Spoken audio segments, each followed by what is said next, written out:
Bonjour à tous. Alors, nouvel épisode de Passion Immo et on va parler fiscalité, encore une fois, mais l'actualité, elle est assez riche. On va faire le bilan du travail au sein de la commission des finances de l'Assemblée nationale concernant l'examen du projet de loi de finances pour 2025. Bon, mais je vais le faire dans des circonstances un petit peu spéciales, je vais vous expliquer. J'ai chamboulé pas mal mon plan de travail et de publication pour les semaines qui viennent, parce que la semaine dernière, j'ai interviewé quelqu'un, Pierre-Emmanuel Jus, qui est le directeur d'une société, Maslow Immo. Alors, c'est une interview qui était prévue de longue date. Elle s'est faite la semaine dernière, mais elle aurait pu se faire il y a 15 jours ou 3 semaines. Bon, peu importe. Et puis, évidemment, on a parlé de fiscalité puisqu'on était en plein dans cette actualité. Et j'ai adoré les commentaires de Pierre-Emmanuel Jus, parce que je vais en parler un petit peu. Je déplore moi depuis quelques jours qu'il y ait pléthore en fait de commentaires sur les questions fiscales. C'est pas toujours des commentaires de qualité avec beaucoup de recul. Et là, et d'ailleurs j'en ai fait la remarque à Pierre-Emmanuel. Je lui ai dit à un moment donné, ouais, vraiment, mais je vous remercie de la qualité, du recul, de l'intelligence en fait de votre commentaire. Bref, cette interview avec Pierre-Emmanuel Jus qui était prévue en novembre, je vais la diffuser après-demain. Mais je trouvais intéressant, un petit peu en préparation de cette interview, de faire un autre épisode, alors qui va être un petit peu un épisode, alors qu'il y a à la fois une introduction à cette interview avec Pierre-Emmanuel Jus, mais en même temps un bilan de cette actualité parlementaire. Bon, alors, cette actualité parlementaire. Avant toute chose, je voudrais rappeler quand même ce qu'est une loi de finances. Je l'ai déjà fait, mais je préfère me répéter. Une loi de finances, qu'est-ce que c'est? Alors déjà, c'est un texte qui est rédigé par le gouvernement pendant de nombreux mois.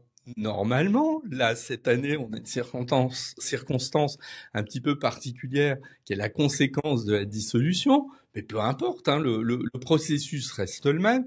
Donc le gouvernement dépose à l'Assemblée nationale un projet de loi de finances pour l'année d'après.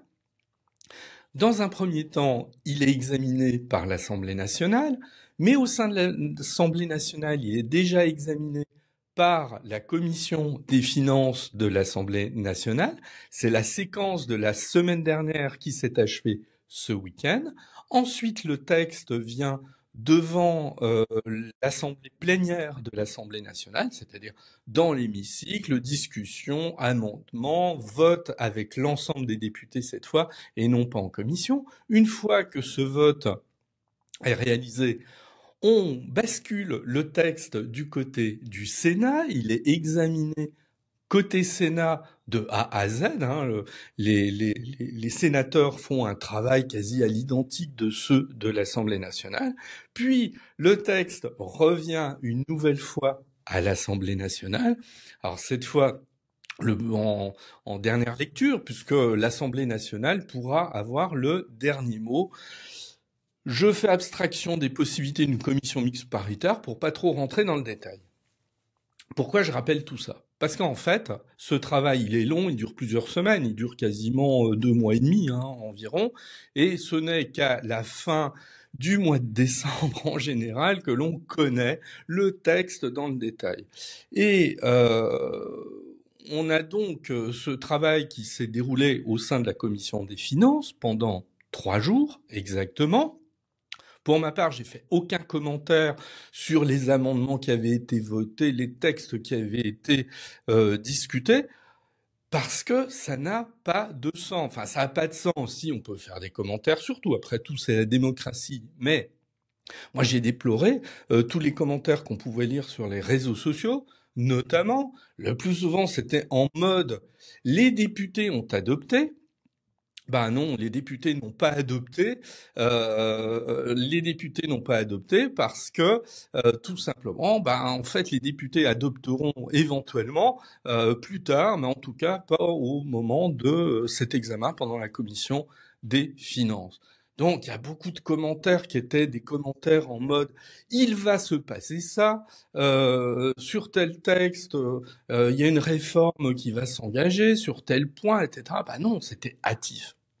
D'autant plus que finalement, la commission des finances, elle a voté contre l'ensemble des amendements et des textes qu'elle avait examinés pendant 3 jours, ce qui fait qu'on revient un petit peu à la case départ, mais ça, je vais l'expliquer un petit peu après.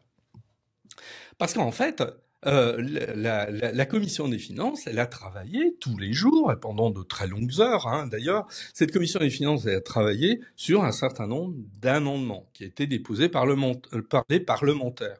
Qu'est-ce que c'est qu'un amendement? On prend le texte, le projet de loi du gouvernement, et on l'amende. C'est-à-dire, on le modifie, ou on va ajouter un certain nombre de choses. Alors là, pendant 3 jours, c'était sur un autre canal. Moi, j'ai parlé de foire à la saucisse parce que c'était un petit peu une débauche d'amendements qui allaient un peu dans tous les sens. Parfois, pas toujours avec beaucoup de réflexion, j'y reviendrai, mais qui ont abouti quand même, si on additionne l'ensemble des dispositions qui ont été ajoutées pendant ces 3 jours, on ajoutait quasiment 50 milliards de recettes fiscales supplémentaires à ce qu'avait prévu l'État. Exemple, je prends des exemples parmi ceux qui concernent plus particulièrement la fiscalité immobilière. Alors, on avait notamment un PFU, un prélèvement forfaitaire unique, qui passait de 30 à 33%. On avait, alors je fais une petite remarque, une pique à ce sujet-là, parce que j'ai vu beaucoup de commentaires, y compris de certains députés, disant oui, mais c'est pas très très grave, parce que quand on passe de 30 à 33%, on ne fait qu'augmenter que de 3% l'imposition dans le cadre du prélèvement forfaitaire unique. Ben non, désolé, quand on passe de 30 à 33, on augmente de 10% et pas de 3%. Juste pour remettre là encore les pendules à l'heure, autant 3% c'est modéré, 10% c'est pas une augmentation modérée. Bref, je passe. On avait parmi les amendements également une réforme importante des plus-values immobilières. 2 exemples, l'exonération de la résidence principale, qui est de mise aujourd'hui, elle n'aurait été acquise qu'à condition de ne pas la revendre dans les 5 ans, ce qui était quand même un changement assez important. On passait dans les amendements l'imposition, c'était une proposition qui a été faite par un député, on proposait finalement que cette fiscalité se fasse dans le cadre du prélèvement forfaitaire unique, ce qui changeait un peu la donne. Alors je ne vais pas entrer dans le détail. Éventuellement, je vous renvoie à un épisode que j'ai fait cet été qui décortique vraiment dans le détail le fonctionnement des plus-values immobilières. Ensuite, on avait parmi les amendements, alors il y en a eu d'innombrables, hein, donc je sélectionne ceux qui ne concernent que l'imposition du logement ou de l'immobilier, et puis j'ai fait une petite sélection. Donc, on avait aussi une autre idée intéressante d'ailleurs, c'était d'alléger la fiscalité des donations, par exemple faites par des parents à l'égard de leurs enfants, lorsque leurs enfants avaient projet d'acheter un logement neuf. Bon. Bref, pas mal donc de choses ici qui étaient sur le tapis. Bon, au final, la commission des finances, elle a voté contre l'ensemble de ces textes. Donc tous ces textes sont annulés. Tous ces amendements qui avaient fait beaucoup discuter pendant 3 jours, ils sont annulés. On repart de zéro. Et puis, mais c'était en partie prévisible quand même, sans jouer voilà les oracles. C'était en partie prévisible. Et c'était en partie prévisible, tout simplement par voilà les circonstances politiques actuelles. Alors, pourquoi déjà on peut s'interroger comment se fait-il que la commission des finances elle a voté contre l'ensemble des textes que finalement elle avait examinés au cas par cas? Pour moi, il y a 3 solutions. Première solution, c'est un peu la métaphore ça nous arrive à tous. Hein. Vous voyez, Aujourd'hui, je vais manger un peu plus de chocolat. Demain, je vais me servir un peu plus de pâtes. Voilà.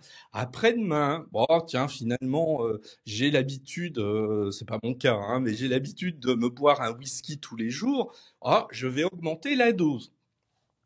Vu comme ça, de manière homéopathique et à chaque action, c'est pas très très grave. Puis finalement, quand au bout de 3 jours, je monte sur la balance, je me rends compte que j'ai pris 2 ou 3 kilos. Et là, je dis, oh là, non, je ne peux pas faire ça. Donc ça c'est effectivement la première solution. C'est-à-dire des amendements qui ont été votés un peu au cas par cas, de manière circonstancielle, et la commission, quand elle se rend compte qu'elle a alourdi la fiscalité de 50 milliards, elle se dit, bah non, on est allé un peu trop loin. Donc ça, c'est la première solution. Deuxième solution, ces votes s'expliquent en partie par le morcellement extrême de la commission des finances, un peu à l'image de l'Assemblée nationale. Il n'y a pas que 2, 3 ou 4 groupes qui dominent cette commission des finances, il y en a une bonne douzaine, dont certains qui ne représentent qu'un pourcentage infime. Donc dans ces conditions-là, il est presque logique que l'on retrouve des majorités de circonstances pour adopter tel ou tel amendement, des majorités de circonstances qui ne se retrouvent pas au final lors du vote de l'ensemble des textes. Et il y a une troisième solution, selon moi, c'est que les groupes de la Commission des finances ils font de la communication. Pourquoi ? Parce qu'ils préparent la prochaine élection législative. Et pourquoi ils préparent la prochaine élection législative ? Parce qu'on est quasiment certain que on devrait pas aller quand même au terme de cette de 2027. Hein. On voit mal cette Assemblée nationale tenir pendant encore 2 ans, 2 ans et demi à peu près, 2 ans, pendant 2 ans et demi en fait, on la voit mal tenir aussi longtemps. Et donc on se dit qu'irrémédiablement va arriver à un moment donné où il y aura de nouveau une dissolution. Mais je rappelle qu'une dissolution ne peut pas intervenir moins d'1 an avant une première dissolution. Ça veut dire que la dissolution qui a eu lieu en juin 2024, si le président de la République décide à un moment donné de redissoudre, il ne peut pas le faire avant juin 2025. Donc en attendant, on est bloqué dans cette configuration. Et donc les partis se disent on a tout intérêt en fait à préparer la prochaine échéance. Et comment on prépare une échéance ? On prépare une échéance en prenant date auprès de ses électeurs. Et comment on prend date auprès de ses électeurs ? En communiquant. Et donc il est tout à fait presque de bonne guerre que dans ces circonstances, la gauche et les filles notamment qui étaient très en pointe pour alourdir la fiscalité. Alors on peut ne pas être d'accord avec eux, c'est un autre problème, mais fondamentalement ils sont tout à fait dans leur logique. Moi je pense que quelque part, à travers ces différents votes d'amendements, c'est un signal qu'ils envoyaient à leurs électeurs en disant vous voyez, nous sommes prêts, si demain on vient au pouvoir, à alourdir la fiscalité. La preuve c'est qu'on a des amendements, on a toute une politique fiscale qui est prête. Voilà.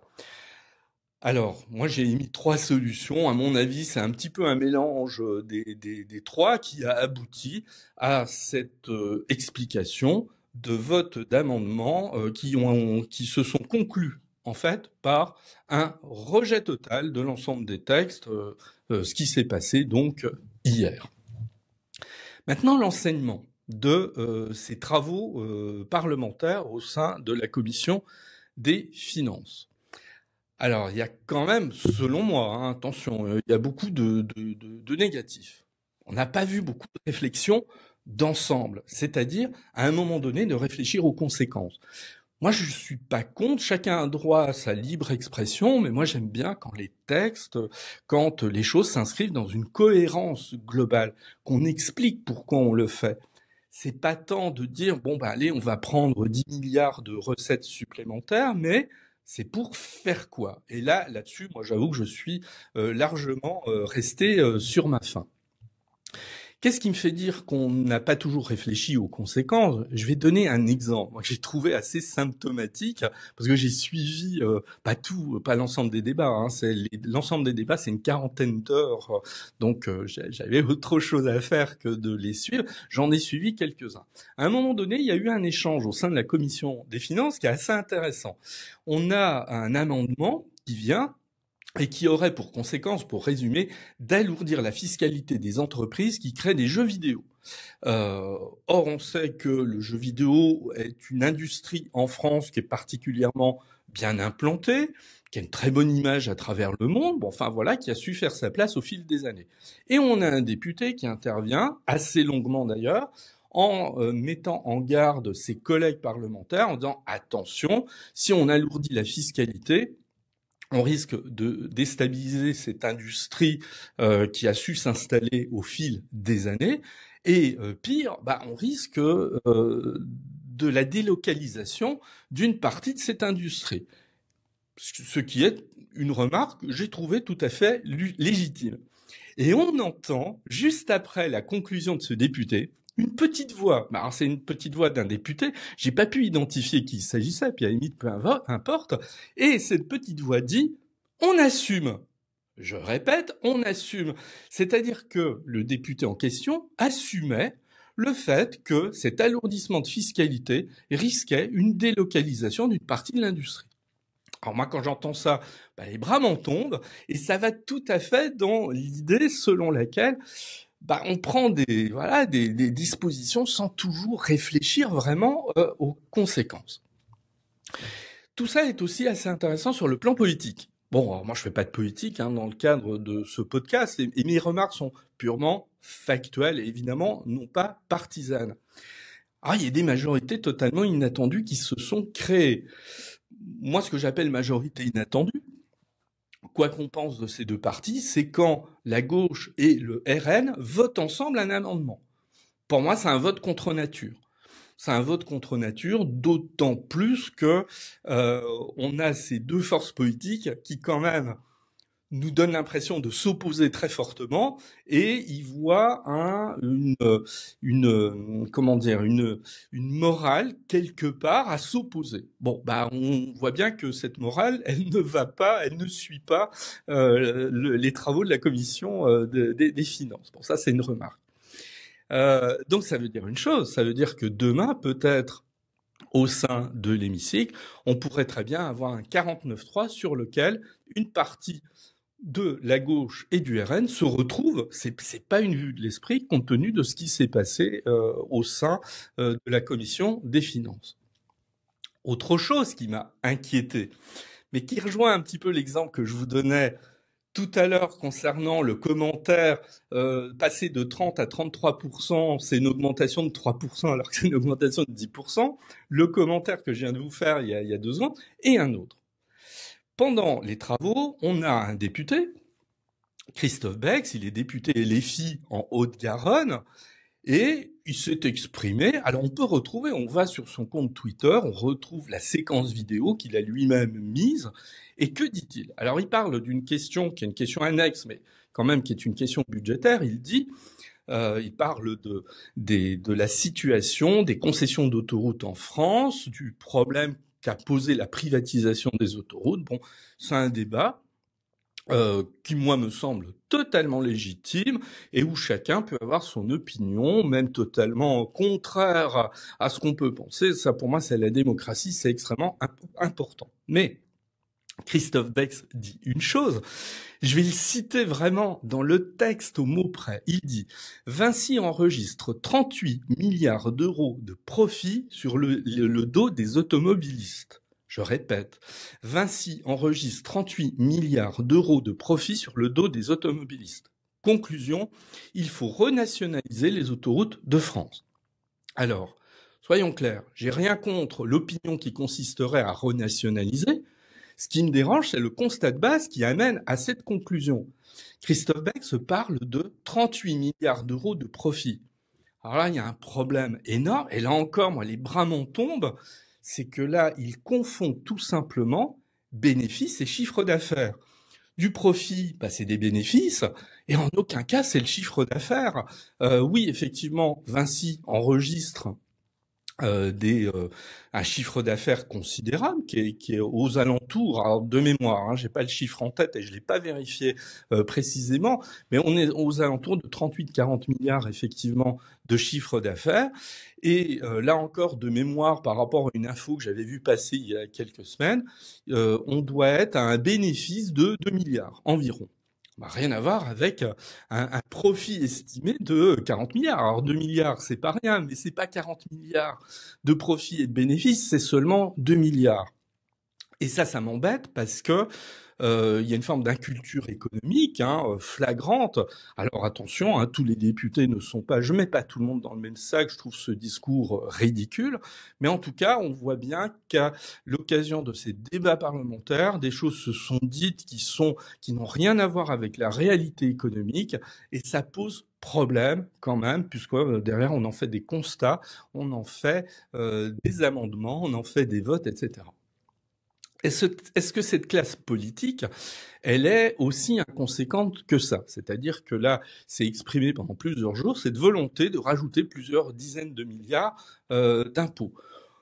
Bon, alors moi là-dessus, j'ai envie de dire que la classe politique, elle est le reflet des électeurs, parce qu'après tout, les électeurs, ils vont voter.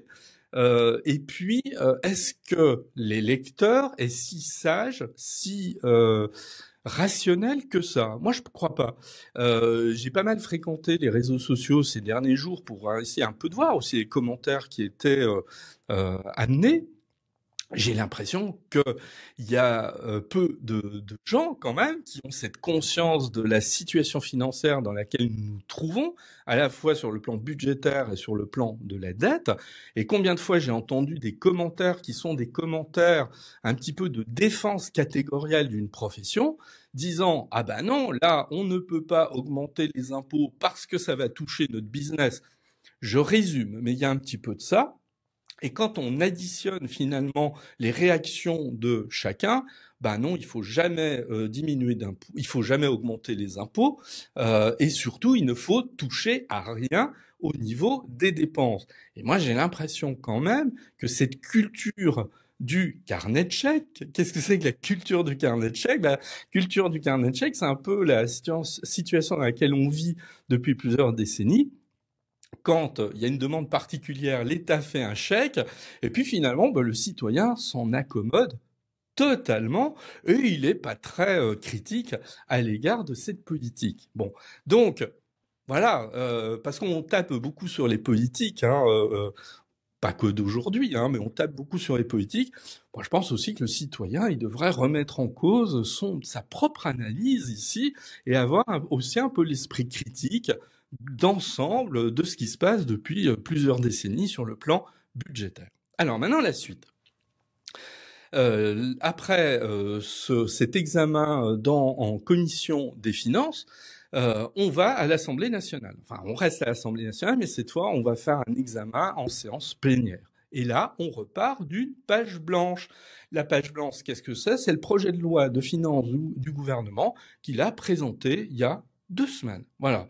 Et on oublie en fait le travail de la commission des finances. C'est comme si il s'était rien dit, il s'était rien passé pendant 3 jours. Bon, alors, je caricature un petit peu, mais formellement, c'est ce qui se passe. On ne va pas travailler sur l'hypothèse des amendements de la commission des finances, on va travailler sur un nouveau texte. Alors, sans doute que certains des amendements qui avaient été présentés en commission des finances vont être présentés de nouveau. C'est logique, c'est tout à fait normal. Donc on va se retrouver en fait avec ces discussions.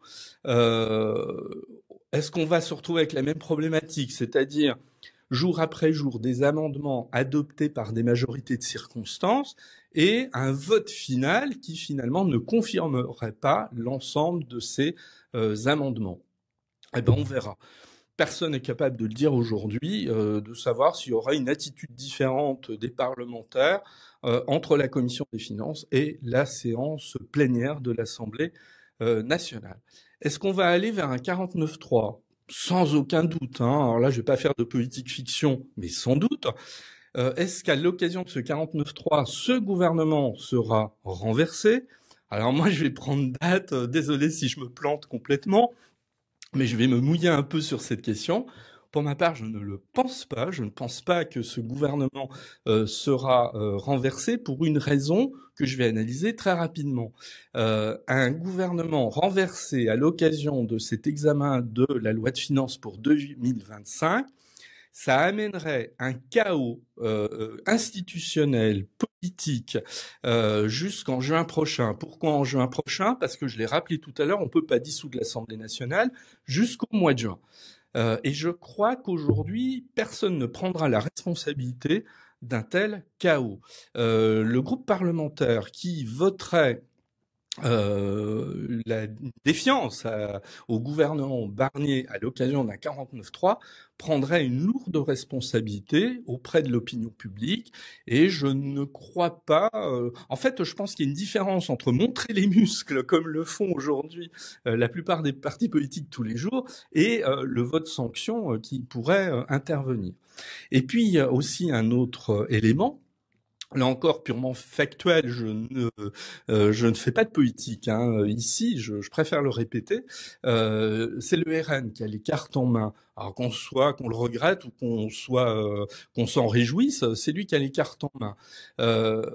Or, le RN aujourd'hui, il joue en fait une carte fondamentale dans la construction de son image en vue de la présidentielle de 2027. La modération et l'apaisement. C'est-à-dire, il joue l'exact contraire de son opposition la plus frontale, qui est la gauche et notamment la France insoumise. Donc le RN n'a absolument pas intérêt à être l'instigateur de ce chaos institutionnel. Et je pense qu'au final, en cas de 49.3, le RN ne votera pas cette défiance au gouvernement. Le RN n'a aucun intérêt politique, en tout cas actuellement, ça sera peut-être autre chose dans 6 mois, à voter cette censure. Donc à mon avis, cette loi de finances, elle va se voter difficilement, mais elle va se voter quand même, et on devrait s'acheminer, en fin de compte, vers un budget qui sera adopté. Voilà, alors sans doute que je vais vite en besogne dans ma conclusion. Beaucoup pensent que le gouvernement Barnier va s'effondrer à l'occasion d'un 49.3. Moi, je ne le crois pas, en tout cas pour l'instant. Mais vous voyez que je suis extrêmement prudent en revanche sur le contenu de la loi de finances. Et puis, tout ce que je viens de vous dire là pendant une vingtaine de minutes, ça va dans ce sens-là, la prudence. Et malgré cette prudence, je ne fais aucun doute que dès les premiers votes qui vont intervenir dans les jours qui viennent concernant cette loi de finances, on va réentendre encore les commentaires. Tiens, ça y est, les députés ont adopté, etc. Et moi, je ne ferai que répéter, non, les députés n'ont pas adopté tant que la loi de finances n'est pas passée en deuxième lecture à l'Assemblée nationale. Et pour ça, on va attendre le mois de décembre. Voilà. Eh ben, je vous remercie et donc à très bientôt.